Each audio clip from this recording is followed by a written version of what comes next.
Today I'm talking about the Scottish architect and artist Charles Rennie Mackintosh, and this is a panel from a house he designed called the House of an Art Lover, and the roses on the panel are known as Mackintosh roses or sometimes Glasgow roses. And the interesting thing I think about this is that you might believe that the design here is Art Deco style, but it was designed in 1901, which is at least a decade before the Art Deco style first appeared in France. So the style, he was very innovative and creative and was known at the time. But let's start looking at his life. This is Mackintosh, known as Toshy, wearing his best jacket. And interestingly, he's wearing a sort of bow tie that artists wore at the time. He wouldn't have worn it to work, but he's obviously stating his that he's an artist. He was described by a friend as the straightest, sincerest, and simplest person I have ever known, like his work, and a tremendous lover of beauty in all its forms. A quiet and rather shy man generally, he was a keen and untiring talker when his interest was aroused. End quote. And although I'll be talking mostly about Mackintosh today, I must mention his wife, Margaret Mackintosh, because she was one of the most gifted and successful women artists in Scotland at the beginning of the 20th century. And she produced a whole range of media types of work: watercolor, graphics, metalwork, textiles, and so on. But she specialized particularly in gesso, which is a sort of painted plaster-based medium. And that's a gesso panel behind her on the right. She married, or they married, in 1900. And that was really the high point of their careers, because they were invited to the Eighth Secession Exhibition in Vienna in 1900, and the whole of Vienna was entranced by their work. And it's said they were taken through the streets in a rose-covered carriage and had flowers strewn at their feet. Now, I won't go into a lot of detail about this, but you probably know that the leading secessionist artist was Gustav Klimt, and we'll see what I will argue is their influence on his work later. Now, he went on, of course, to become famous and wealthy, and they ended up forgotten and penniless, although he is now regarded as one of the great British architects, and she was regarded as a leading designer at the time, then almost forgotten. But recently, sort of in the last 10 years, there's been a number of exhibitions of her work, so her reputation's begun to be reinstated. So this is the story of what they achieved. He was born in Glasgow, the fourth of 11 children. His father was a chief clerk of the city police in Glasgow, and they were leading artists across Europe roughly between about 1900 and 1910. But after that, he received few commissions. And in fact, in 1914, he became so disillusioned, he decided to give up architecture and take up watercolor painting. And Margaret became ill, particularly after her mother died in 1912. Her output declined. They moved to southern France. He continued to paint and tried to establish himself as a watercolor artist, but they both died in the end of the 1920s, the beginning of the 1930s, little known. She was not born in Scotland. She was born in Wolverhampton. Her father was fairly wealthy, middle class. He was a colliery manager. And when she was 26, they moved to Glasgow, and she and her sister Frances enrolled at the Glasgow School of Art as day students. And Charles Rennie Mackintosh and his friend, Herbert McNair, were at the same school as in the evening classes. And so they didn't meet for about 2 years after she had joined the school.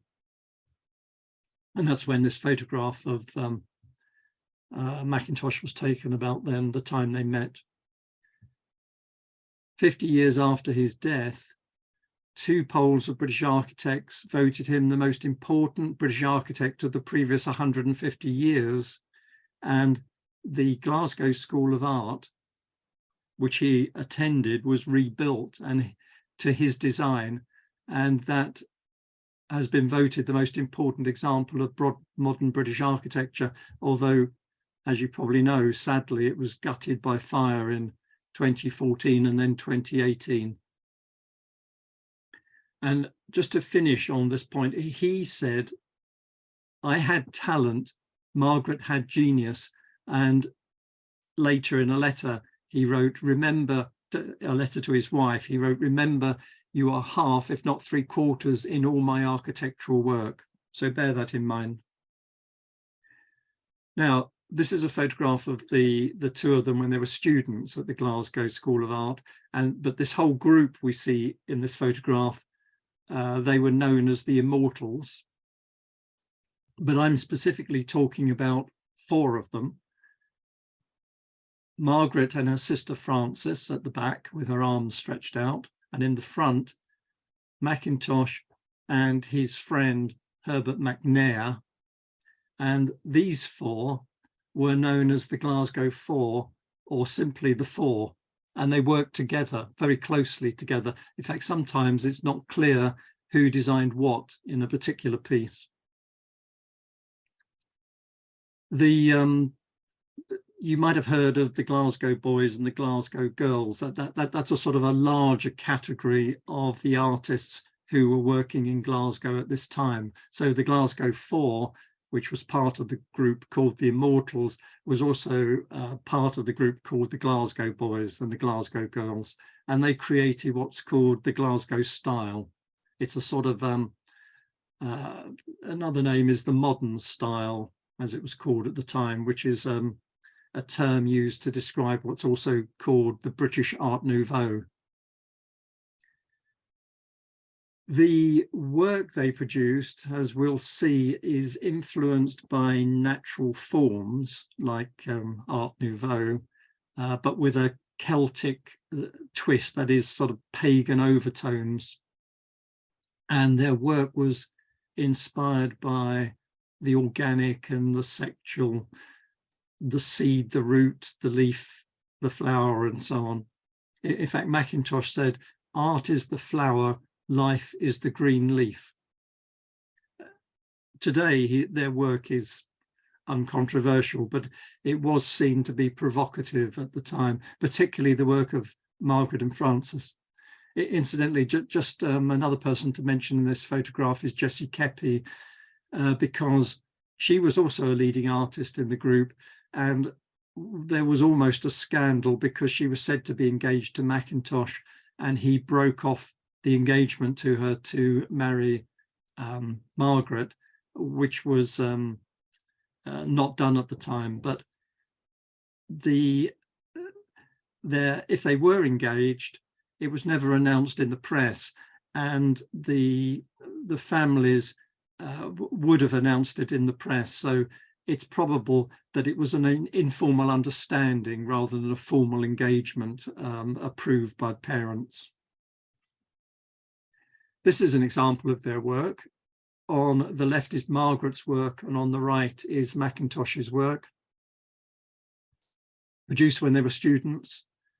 And as I said, she was the day student, he was an evening student, because he was working for a firm of architects called Honeyman and Keppie.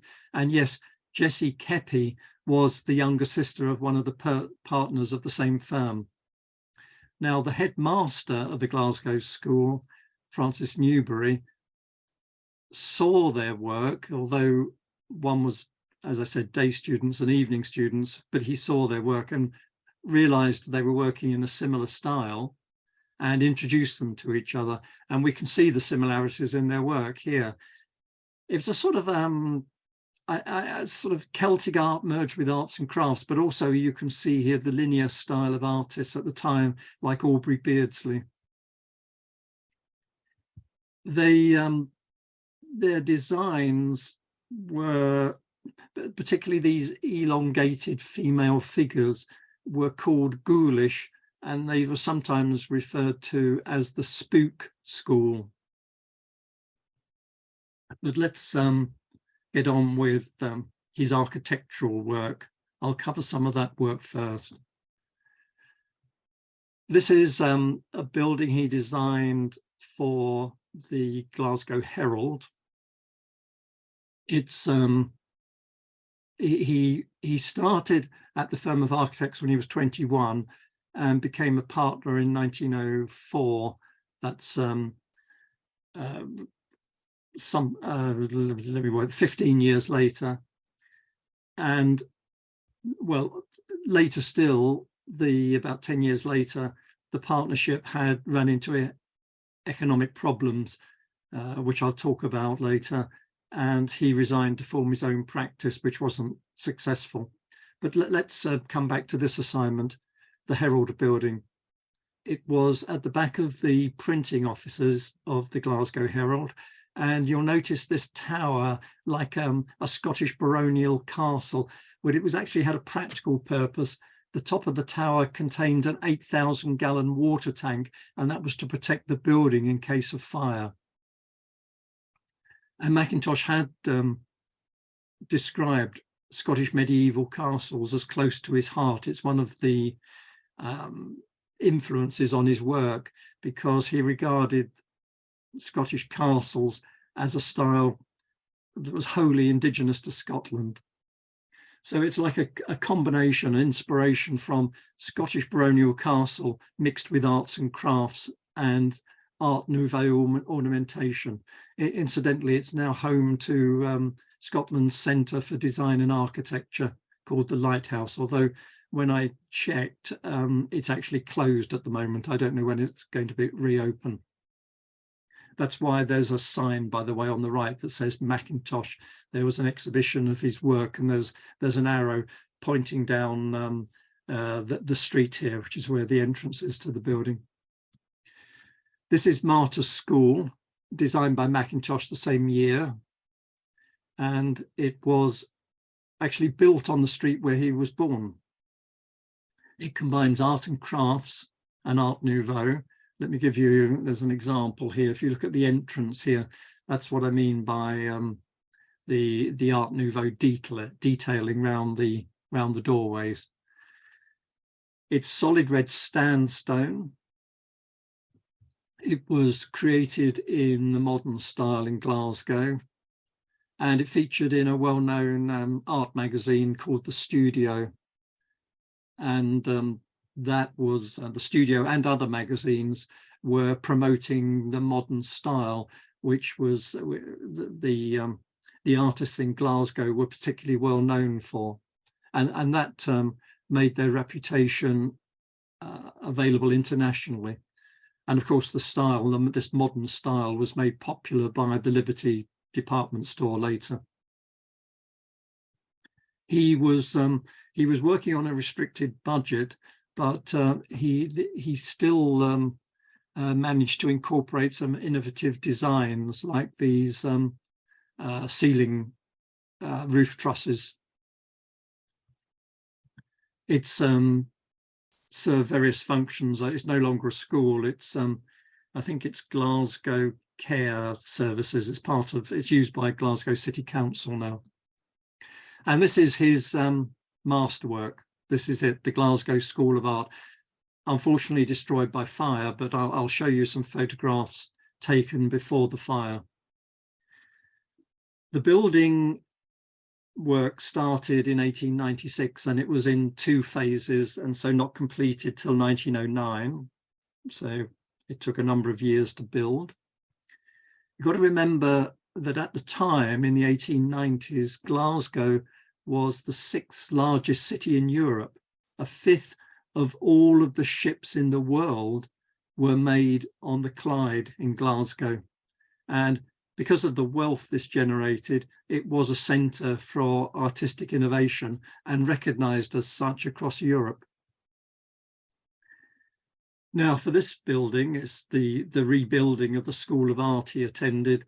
He was given a lot of freedom, which is what he always wanted to design in the way he wanted to design. And he also designed everything in the building, the furniture, metalwork, graphic art, sometimes in partnership with the other three of the four, particularly his wife. I'll show you a few more angles. First of all, here, this front entrance here, I'll show you a close-up here. That's the front entrance, and above the entrance is the headmaster's office, and above his office is his studio, and his studio up here is accessed by this tower here. There's a spiral staircase inside, and it extends above the roofline like a castle turret. There was another influence on his work I haven't mentioned, and that is he was very taken with the simplicity of Japanese art and Japanese forms, and that was another influence on his building. And it was this building that helped make his reputation internationally. Now, if we just look over to some detail on the right-hand side, looking upwards, and you can see the fine detail that he produced. You can just see the oriel windows on the right, the leaf-like balustrade, and Japanese influenced symbols on stalks. It's regarded as one of the most innovative structures ever built in the UK, and it was described once as the only art school in the world where the building is worthy of the subject. This is a work of art in which to make works of art. The building is now surrounded by scaffolding because of the fire. It's being rebuilt, and it's on a steep hill. It's actually built on a hill leading down to Sauchiehall Street. Just further on, this is the West Wing, built during the second phase, and I think you might get a Japanese feel from these oriel windows. They sort of, maybe they remind you of Japanese window dividers known as shoji in the small panes of the windows, but it's also thought that it's probably influenced by Cadogan Gardens. Number 25 is a building he would have seen, not designed by him, designed by McMurdo, and he would have seen it because he often visited friends in Hammersmith and would have walked past the building. And it was, as you can see, it was 1893, so it predates the design of the Glasgow School of Art. So, I mean, you could see there's a lot of differences, but you can also see sort of suggestions of influence. Interior of the school, let me just show you a couple of rooms. This is the boardroom, designed as the boardroom, now known as the Mackintosh room, or before the fire it was known as the Mackintosh room. And like Frank Lloyd Wright, his contemporary, although Frank Lloyd Wright lived a lot longer than Mackintosh, he often designed all the details of the decoration and the furnishing, the chairs, the tables, the light fittings, everything you can see here, the carpets. And it's what in Germany is called Gesamtkunstwerk, literally a total work of art. A term that's usually associated with Richard Wagner, who wrote about the Gesamtkunstwerk in 1849.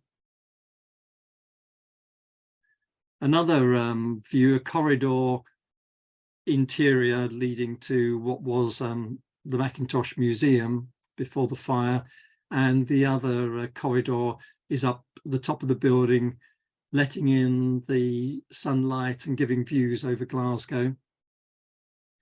And then a view of, it's a bit difficult to see, but this is looking upwards.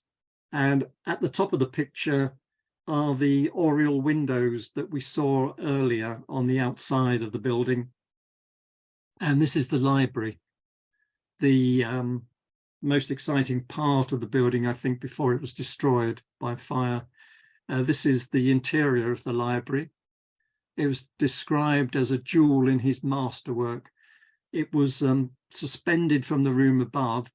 The structure he used was state of the art, and it was designed to give you the feeling of entering a forest. In other words, nature everywhere, but also calmness and serenity. And every detail was thought out. A lot of the detailing was designed by his wife, Margaret, like the lights there and the details of the chairs. And I've got another view here of the library, just turning slightly and looking across out of the oriel windows. Now, the fire started in May 2014, ravaged the building. This is a picture of the library after the fire. It was actually, we know it was caused by a canister of expanding foam, one of these spray canisters of expanding foam, which was left too near a hot projector, and the canister exploded and the foam caught fire. And then the library was destroyed. Firefighters managed to save the rest of the building. However, during the restoration, there was a second fire 4 years later in June 2018, and that left only the burnt out shell. Essentially nothing was left of the building except from some walls, which were the outer walls, which were unstable.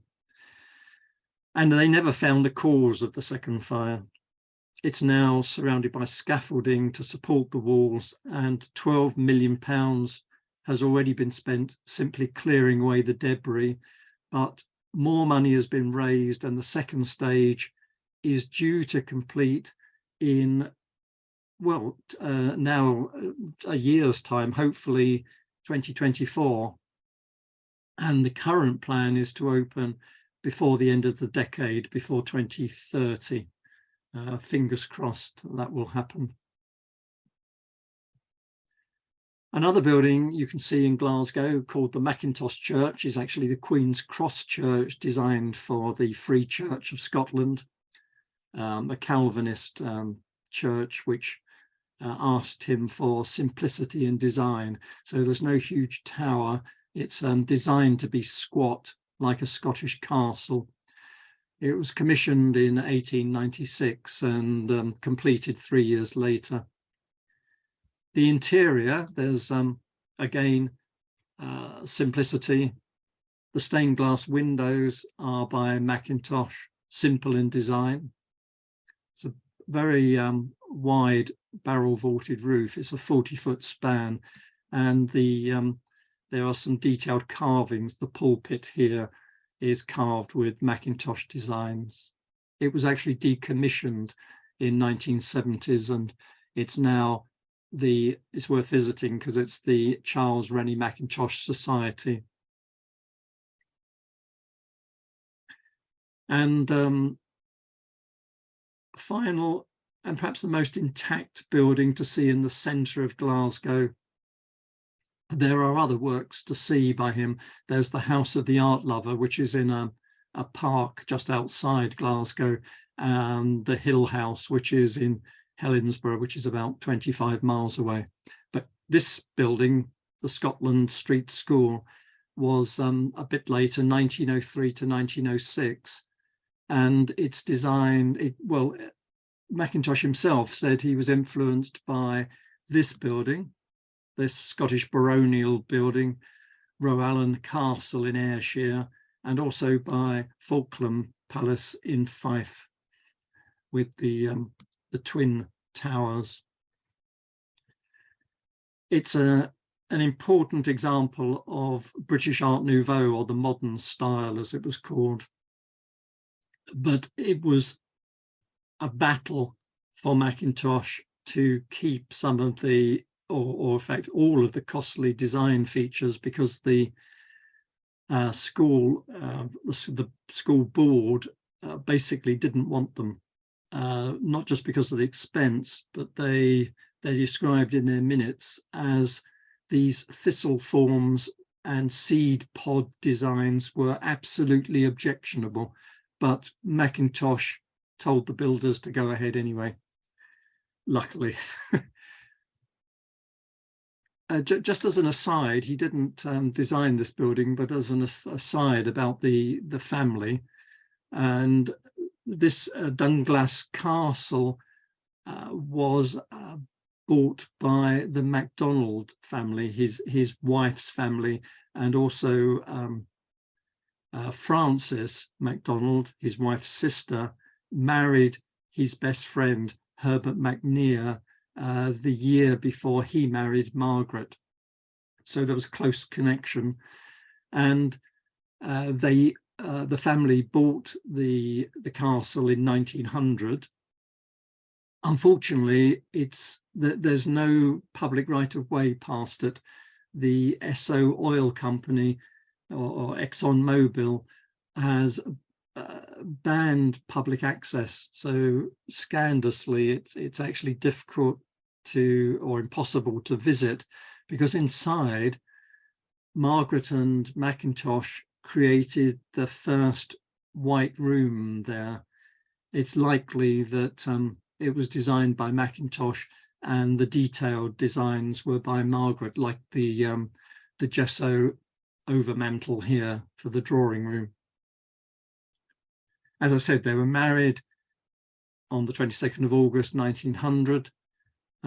They had no children, and they set up their first home in Main Street, Glasgow, which we'll see next, because they designed the interior of Main Street. The windows let in so much light they had to fit these gauze curtains. The furniture was designed by Mackintosh, and some of the panels, but some of the set pieces were designed by a combination of Macdonald, his wife, and Mackintosh. I'll call his wife either Margaret. She did keep her maiden name. She was often known as Margaret Macdonald Mackintosh. So to distinguish them, I call him Mackintosh and her Margaret, or sometimes Macdonald. The important thing about this is that we look at it and it looks modern, innovative design, light, open. But what you've got to remember is that all drawing rooms at the time were dark, Victorian furniture, heavy furnishings, walls covered with pictures, velvet curtains, and so on. This was extraordinarily innovative, light, open, spacious. And it led to their reputation being enhanced and them being recognized internationally, and in fact invited to exhibit at the 1900 Eighth Secessionist Exhibition in Vienna. And these are two photographs that were taken of the exhibition in Vienna in 1900. It was the four did the work for the exhibition. It was publicized in the studio, and before the exhibition, I should say, their work was as I've already said, it was published in the magazine, The Studio, an international art magazine. So it came to the attention of one of the supporters of the Vienna secession, and one of the wealthy backers, Warndorfer, actually visited the Mackintoshes in Glasgow and persuaded them to exhibit their work at the Eighth Vienna Secession, which is where, as I said previously, they were welcomed, taken through the streets in a rose-covered, because the rose was their emblem, a rose-covered carriage, and flowers, it is said, were strewn in front of them. They were that well known and that welcomed by the artists of Vienna. In particular, of course, the leading secessionist artist was Gustav Klimt. And I don't want to overstate it, but I'll show you a couple of works by Klimt where I think my feeling is that there was some influence on his work from the work of the four.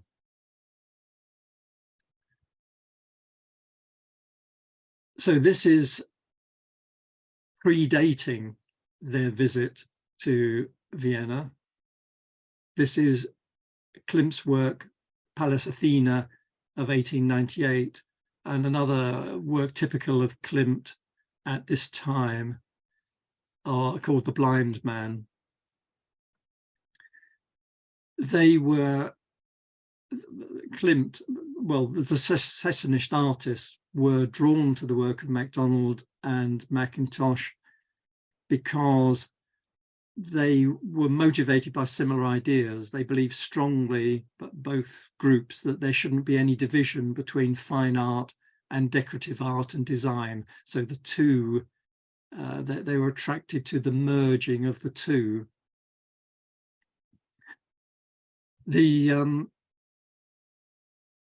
Let me show you a work by Margaret Macdonald.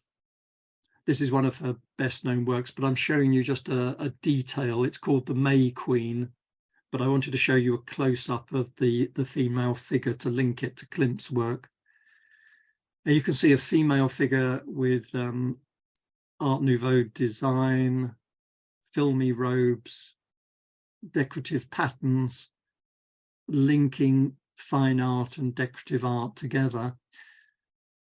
And this was actually linked to and associated with some work they did for the tea rooms in Ingram Street, but more of that later. The work that I wanted to show you after 1900 by Klimt, I've just selected one work, Portrait of Adele Bloch-Bauer II, and relate it, or show you at the same time a work by Margaret Macdonald, the detail of the work, the Seven Princesses. I'm just showing a close-up of one of the heads, and also a work by Mackintosh in Fairyland, again a detail.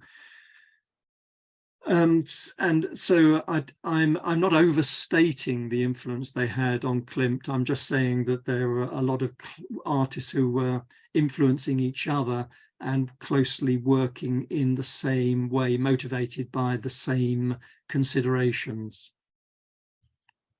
The important point, I think, is that Margaret Macdonald and Mackintosh were recognized at the time as, like Klimt, being leading international artists. And in fact, their work, sorry that this photograph of the work is a bit blurred, but their work was taken around Europe to, as well as Vienna, to Dresden, Berlin, Turin, Budapest, Paris, and Moscow. Their work was exhibited right across Europe. And so obviously they became widely known.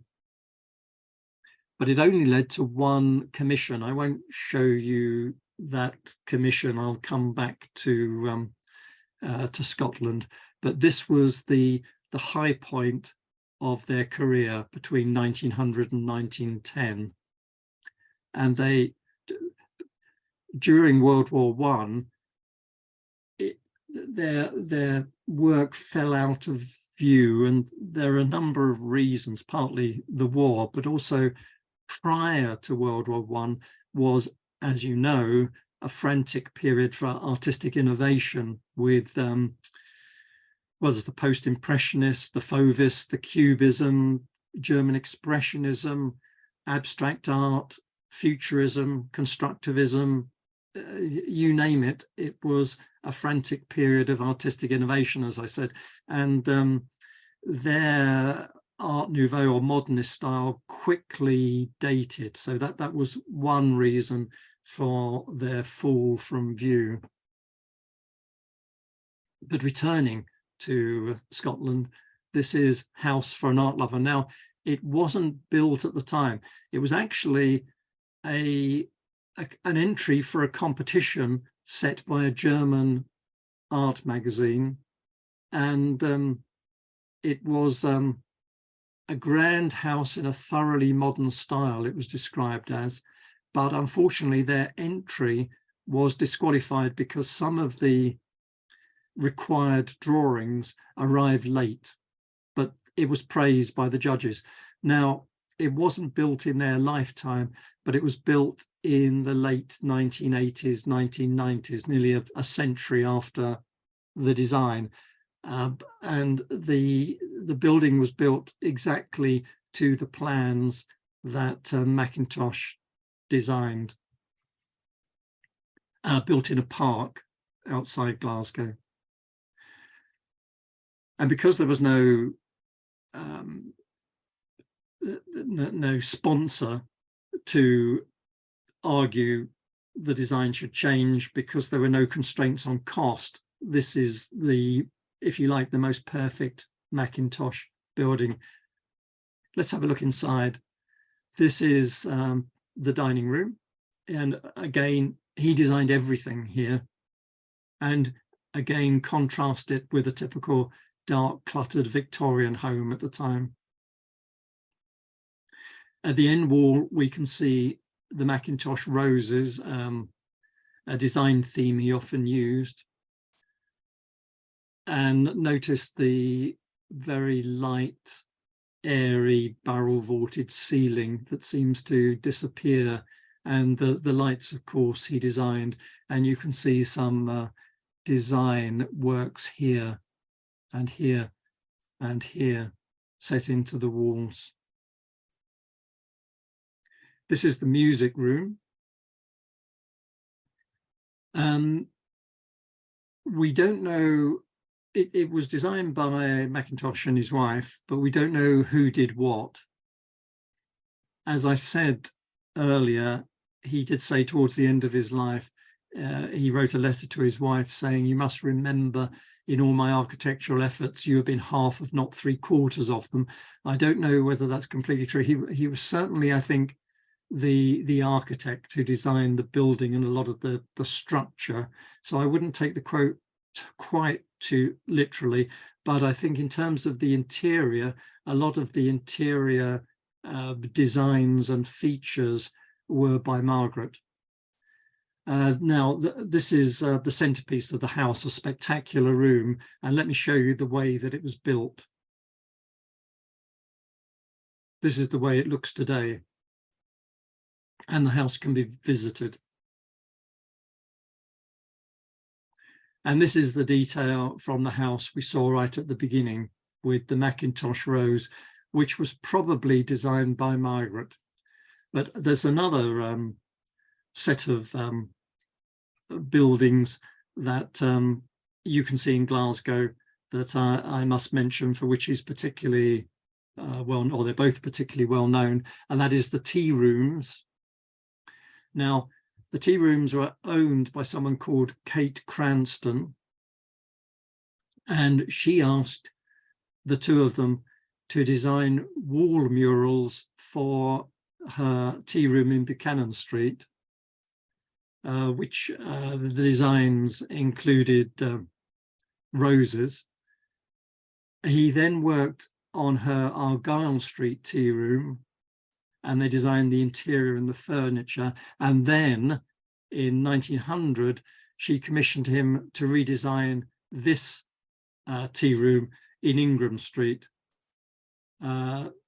which included the May Queen we saw, the May Queen we saw earlier.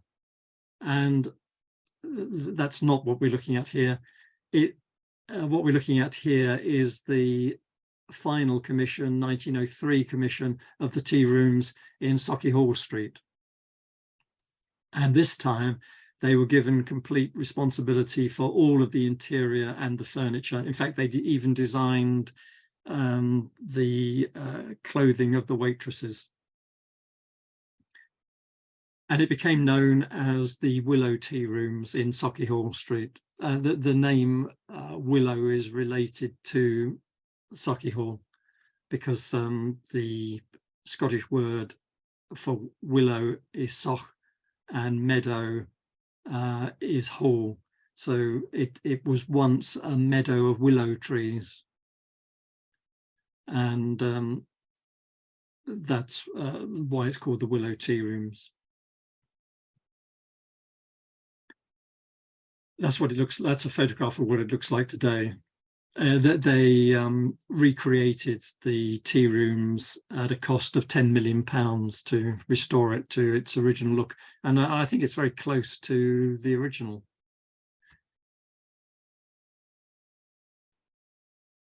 This is the interior. He designed, obviously, the chairs, a lot of the interior cutlery and the costumes, as I said.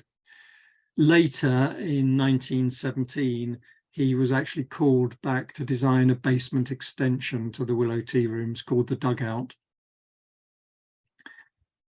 And a few years after that, Cranston's husband died, and she sold the business, including the Willow Tea Rooms, and they closed down in 1928. It became part of a department store until the department store closed in the 1980s. So it was completely changed, reopened in 1983.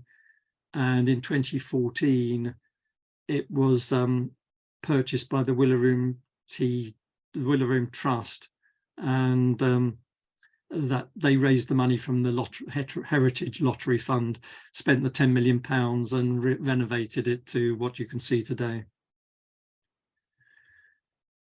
Hill House in Helensburgh, that's the building he designed that's 25 miles away near Loch Lomond. Another masterpiece. It's and again he designed every item of furniture, the textiles, and all the decorative features. It was he described it as not an Italian villa, not an English mansion house, a Swiss chalet, or a Scotch castle. It is a dwelling house. So let's look inside. This is the main hallway with its dark pine squares and rectangles. It's interesting that here in this house, he contrasts dark rooms with light rooms. He has light, bright, creamy drawing room leading into this dark pine hallway. So there's a switch between the light and dark spaces. And like most of his properties, and motivated by the arts and crafts movement of William Morris, he rejected mass-produced, machine-made goods. So all of the furniture you see, all of the designs you see were handmade. It didn't come cheap. The total cost for the Hill House at the time was £9,500, which, roughly speaking, it's difficult to translate, but roughly speaking would be about £1.5 million today. This is the light, airy, cream-coloured drawing room that I mentioned, and it was designed to suit the needs of the Blackie family. So he didn't ignore the needs. He designed his houses to suit what they wanted, and what they wanted was a family space in the drawing room with recesses for different activities. They wanted space for piano playing and for piano sing-alongs. They wanted a space where they could sit in the window and read, and a place to sit and play games or sit and talk. So, although at the turn of the 20th century, many properties typically were stuffy and cluttered with many objects, you can see here he's designed a bright, open drawing room for the Hill House. And that really brings us to the end of an important period in his life. The Glasgow School of Art was completed in 1909, and there was a recession in Glasgow. So the firm of architects, it became Honeyman, Keppie and Mackintosh, saw a downturn in work, which is one of the reasons he left and set up a practice on his own. Her output diminished around 1909. She continued to produce some work, but her health was failing. His career was faltering by the outbreak of the war. He did get some new work. He got, while he was still at the firm, he got a work to design a new school, but it's reported that he had little enthusiasm. He missed deadlines. He didn't follow the brief. We don't know why exactly. His assistant accused him of excessive drinking, and his assistant took over the plans and finished the project. One wonders whether it was a false accusation. I mean, many people in Glasgow at the time drank a lot. We don't know whether it was excessive or not. And as I said, he resigned shortly after. So, and what happened then is that he had some sort of nervous breakdown and moved in 2014, near the outbreak of the First World War, to Walberswick in Suffolk, where there was an art colony associated with Philip Wilson Steer and some of the other Glasgow boys. He basically wanted to rest and recuperate. And he turned to painting, mostly flower painting. You can see here, incidentally, that the initials CRM and MMM indicate that these works were produced by the two of them together. And he worked from pressed flowers. He explained to, because they lacked depth, so he could paint them as flattened designs. And he did more than 40 watercolor paintings of flowers in this period, although they only sold one. So they had financial problems until 1916, when he received a one-off payment of £250 from the firm of architects that he had resigned from. It was an outstanding payment of fees due.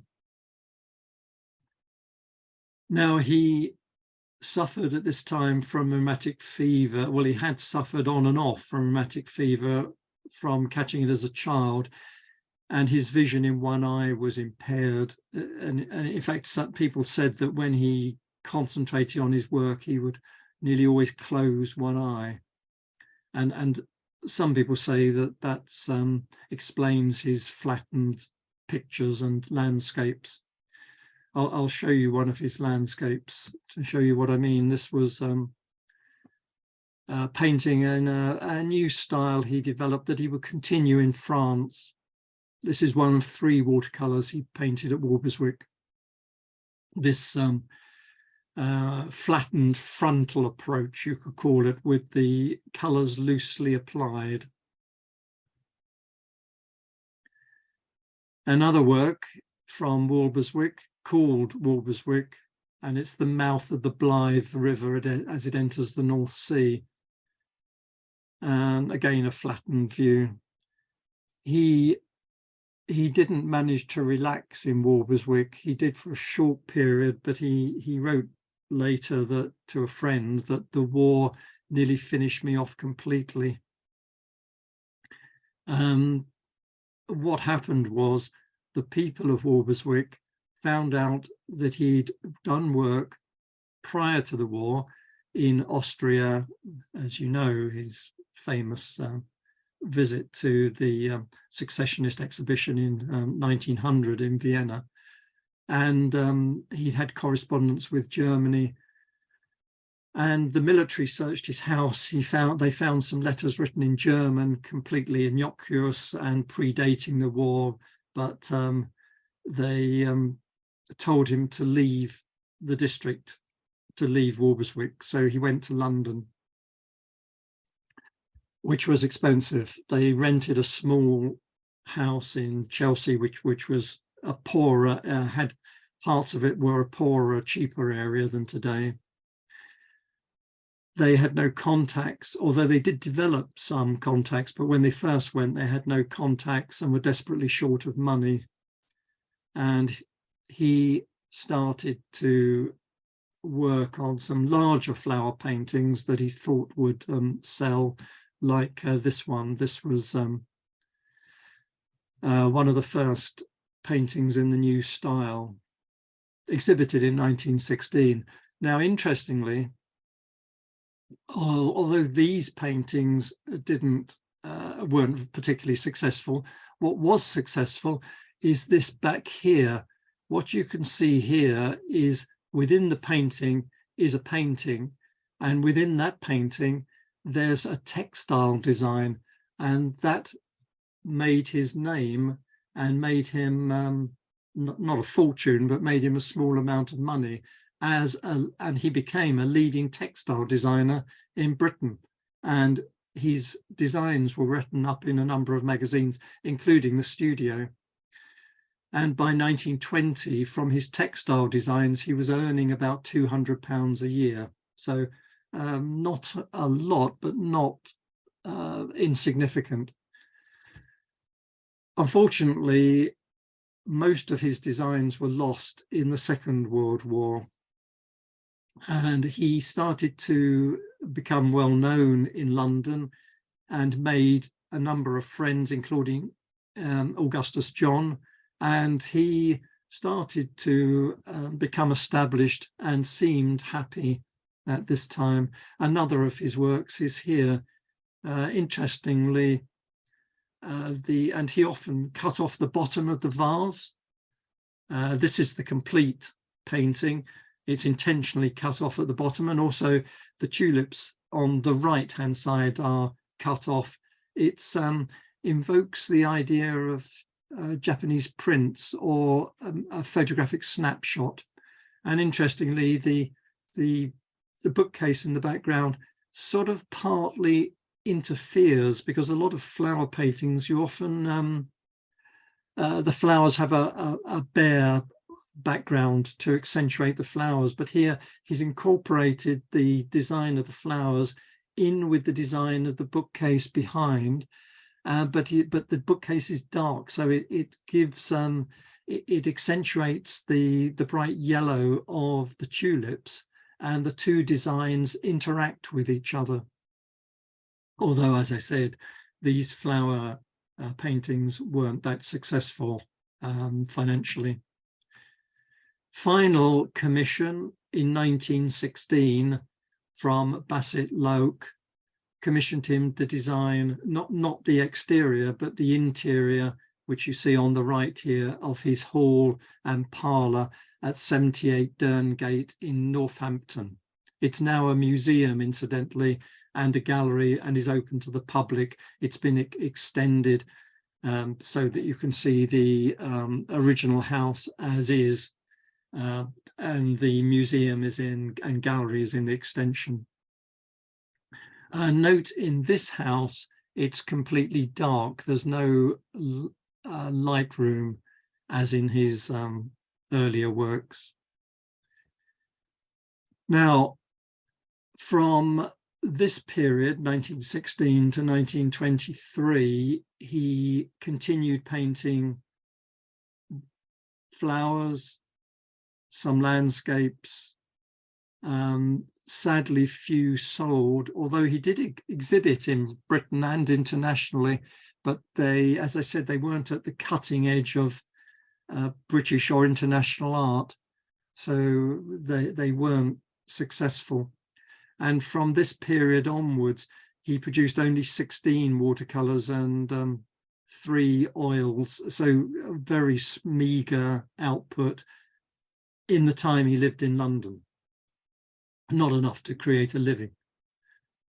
But then, he moved to France. Now, Margaret produced very little after 1921. She actually produced very little after 1914, but or nothing after 1921.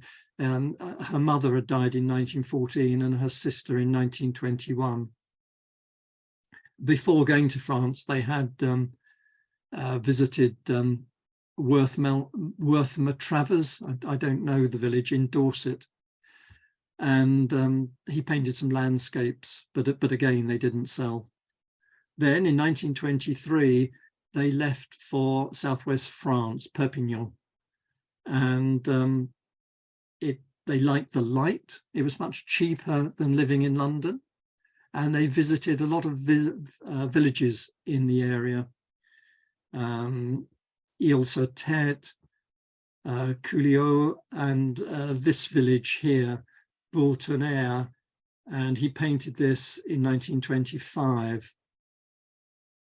We don't know why he painted these landscapes, but we think he had an offer of an exhibition in London if he could produce an exhibition full of work, some 40 or 50 landscapes. So we think he was working on these for the to be part of an exhibition in London. Incidentally, if we look at a photograph, this is the best photograph I could get of the area. It tells us a lot about his method. It was sketched outside. He didn't seek to represent the village accurately. He combined views of different parts of the village. Notice there is no tower, but the tower here is an important part of the village, but in a different location. So he combines different parts, flattens the perspective, creates a pattern, so it turns it into a decorative painting. He's increased the number of rooftops. He's adjusted the tones and colours and shapes to create this imposing sort of cityscape that leads the eye around and up past the tower to the imposing church and bell at the top. Another painting that he did at the time was Summer in the South, bright, sunlit, hard shadows. He loosely painted in the trees and the grass. In fact, the perspective of this is wrong because he's flattened the house. So he's intentionally flattened the house here. The perspective of this side wall. If you know about perspective, here, this wall here is correctly drawn. The two lines here would meet at the horizon, as they do, but this side of the wall should drop down here if the perspective was correct. But he's flattened it. As I said, that's part of the style that he developed. Sadly, around about this time, 1926, Margaret had to leave him and visited London for medical treatment. And it was then that he wrote a series of love letters to her nearly every day. And it's from those letters that I was quoting earlier that she was the one who was a genius and she was the one who had the talent. Another painting from the period he was in France, Porte Vendre, La Vie, is now in the Glasgow Museum collection. The perspective has been distorted. The hills in the background have been raised up. There are hills in the background, but they've been raised up to hide the sky and create a backdrop of hills. And these paintings were, if they weren't, but if they'd been exhibited in London in the 1920s, which I think he was aiming to do, they would have been successful, I believe, because remember, after World War I, there was what's called a return to order. It's when artists, for example, Paul and John Nash, Eric Ravilius, Laura Knight, were successfully painting in this new realistic style, but he never exhibited. Another one of his watercolors that he painted near to Port Vendre. This is up in the hills in the Pyrenees. It's a town called Fage. And then finally, this watercolor of Fort May on the outskirts of Port Vendre. Incidentally, this is where they lived during their stay in Port Vendre. He returned to London in 1927 due to illness. He was diagnosed with tongue and throat cancer, which was inoperable. And this work was produced just before they left. And to me, maybe I'm reading too much into it, but it strikes me as a harbinger of death to come.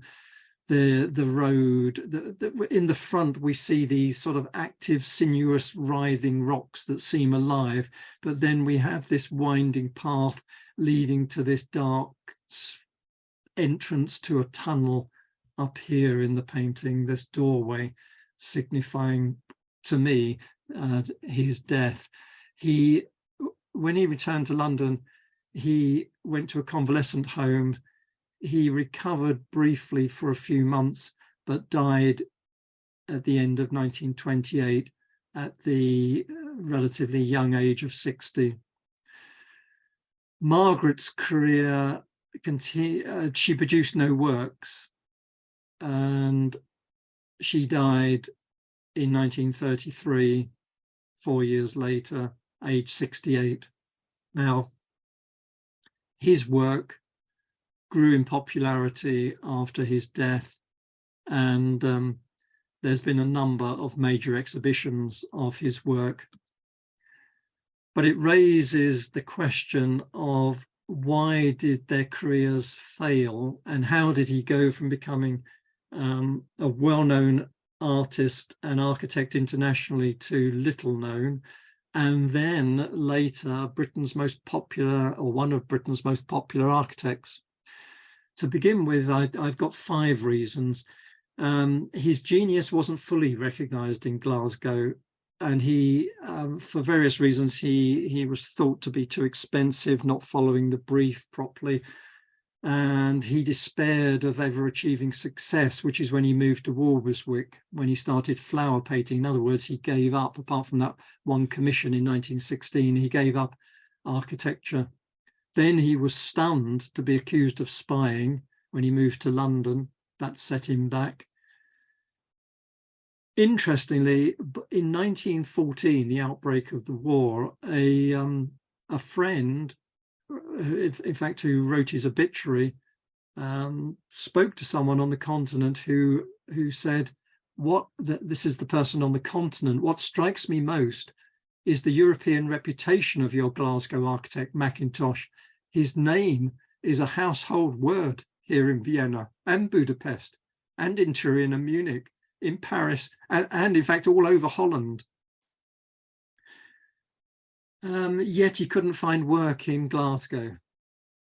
He couldn't find work in Scotland. So when he set up in practice on his own, he couldn't find work. And as I said, partly because he found it difficult to compromise, and he tended to go over budget. In terms of his painting, prior to the First World War, he was competing with postmodernism, cubism, fauvism, and so on, as I mentioned, and he didn't change his style. So his early paintings and his flower paintings weren't the latest style and didn't sell. If you read books on Mackintosh, you'll see a lot of the, one of the reasons given is the economic downturn between 1908 and 1910 in Glasgow. But if you research the period, by 1913, shipbuilding was back with full order books. There was, during the economic there was an economic downturn, but prior to that, up to about 1910, there was a mass exodus of 80,000 poor from the inner city of Glasgow, known as the years of the Great Trek. And in fact, it was gentrification, we call it today. The inner city houses were being bought by artisans and skilled workers. But there wasn't a great need for architects because they were living in the houses that were already there. And outside of Glasgow, there were cheap suburbs being built. So it may be part of the reason. And then final reason is that a number of people said he drank too much, although it's not clear that he drank any more than anyone else in Glasgow at the time. That is a lot. He did suffer from depression. He had illnesses on and off, but there is no clear explanation, in other words, at the end of all of that. He said, as I'll repeat the quote, I think, he said in a letter to his wife, "You must remember that in all my architectural efforts, you have been half, if not 3/4 of them."